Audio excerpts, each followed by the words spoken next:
Hey everybody, Zion over here from Nintendo Life. Now, a bunch of rumors have been circulating recently saying that Game Boy and Game Boy Color games are going to be potentially coming to the Nintendo Switch online service. And if this actually happens to be the case, this is a really exciting thing because there's so much potential with how many different games Nintendo can release from their back catalog, along with some of their third-party partners. Imagine being able to play The Legend of Zelda Oracle of Ages and Seasons on the go on your Switch, or potentially Mole Mania, like we just covered recently in a video, or Pokemon Pinball, or maybe For Whom the Frog Bell Tolls, but maybe we'll actually get a translated version. Hopefully, if Nintendo does bring over some of these games, maybe we'll get some new features as well, like a full color support like the Super Game Boy had for Pokemon Red and Blue, or even just wireless trading, so that way we could trade people online or even locally for games like these. But if all of this does actually happen, there's one thing that I worry about that might actually prevent the Pokemon games from making it over to Nintendo Switch Online, at least in Europe,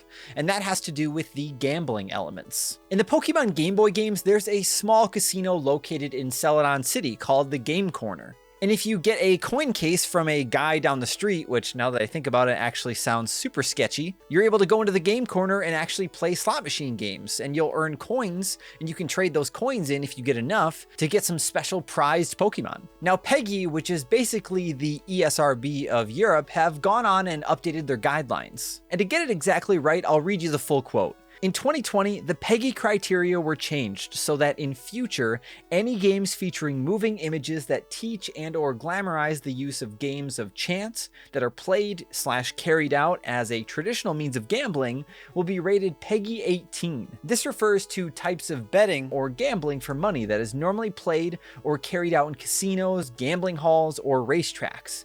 It does not cover games where betting or gambling is simply part of the general storyline. The game must actually teach the player how to gamble or bet and/or glamorize gambling. For example, this will include games that teach the player how to play cards that are usually played for money, or how to play the odds in horse racing. And so essentially what this means is that any video game that allows you to gamble in-game through traditional means, like poker, blackjack, slot machines, or even pachinko machines, will instantly get a PEGI 18 rating in Europe, which is essentially the equivalent of an M rating here in the US. So games like Grand Theft Auto, Saints Row, The Witcher, and Doki Doki Literature Club are all rated PEGI 18 in Europe. And you know, that's honestly extremely fair. It can be really dangerous to play around with gambling at a young age, even if it is just for fun. But that makes me wonder, do you think Nintendo can actually stomach the thought of getting a digital PEGI 18 rating slapped on the front covers of Pokemon Red, Blue, and Yellow? Now currently, Pokemon Red, Blue, Yellow, Silver, Gold, and Crystal all have PEGI 12 ratings on the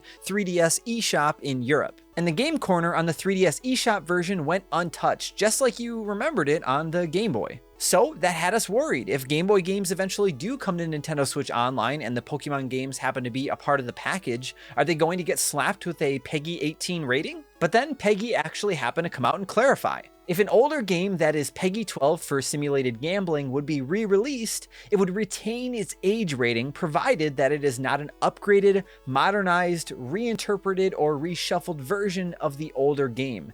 It must be identical in content, otherwise it must be treated as a new game, at which point the current criteria apply. So it sounds like then, if Nintendo and Pokemon Company do release this game down the road and they leave everything the same, it'll be just fine. It'll get a PEGI 12 rating. Now I wanted to check out and see how the US side of things handled this, and it looks like on the 3DS eShop, all of the classic Pokemon games, so Pokemon Red and Blue through Crystal, are all rated with an ESRB rating of E, but only Silver and Gold are actually labeled with simulated gambling for some reason. The other games don't even have any details, they just have an E rating.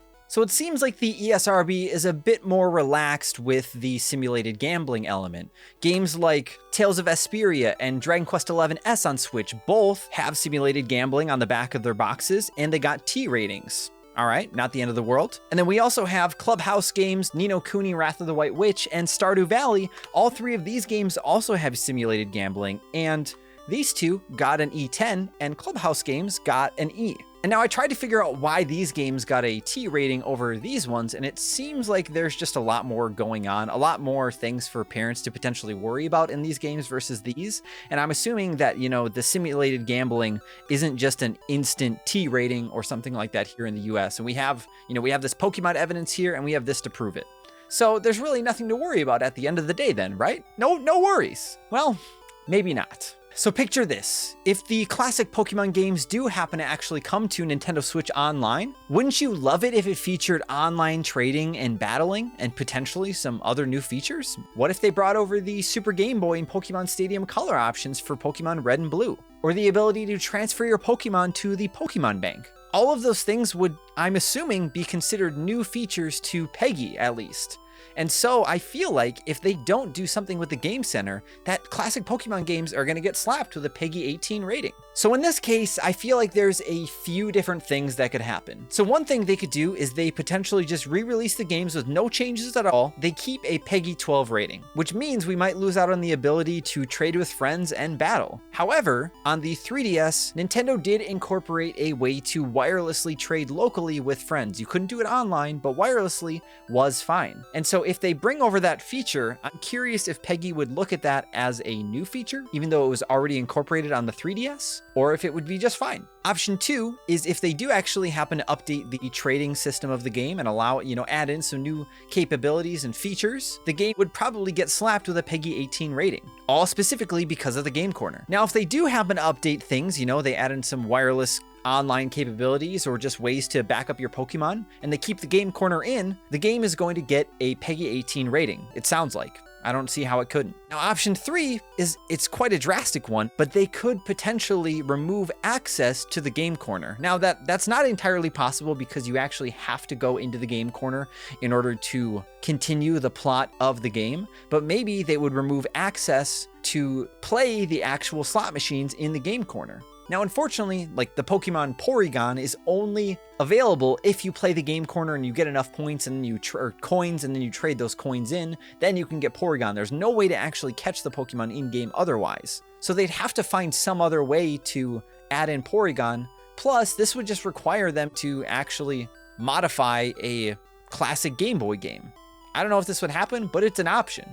This also has censorship written all over it, and I'm not sure if they would really tread on that. And the last thing that I think could actually happen is Nintendo just decides to not release it at all. Maybe all of this would be too much trouble and they just don't want to even deal with it. If classic Pokemon games, if any Pokemon game really for that matter, essentially got a mature rating here in the US, it sounds like bad press for Nintendo that they don't need. And they already have Pokemon Let's Go Pikachu and Eevee on Switch, which are basically remakes of Pokemon Yellow, and they have online capabilities and they can function with Pokemon Go. And so maybe Nintendo looks at the classic games and they say, we don't need to do that because we already have this. But if Game Boy games do happen to come to Nintendo Switch Online, it would almost feel incomplete if there isn't some sort of Pokemon representation there. Of course, they could still release Pokemon Pinball and Pokemon Puzzle Challenge, and Pokemon Trading Card game potentially as well. But if you have Game Boy games on a service and you don't have Pokemon there, it just would feel off. But now's our chance to ask you. So if Nintendo does decide to release classic Pokemon Game Boy games on the Switch, would you actually play them? Would you want to trade online with friends? Would you be upset if the games came over and the Game Corner was modified or the ability to play the slot machines in the game were removed? Or are you just fine with playing games like Pokemon Let's Go and Pokemon Sword and Shield and the future Brilliant Diamond and Shining Pearl?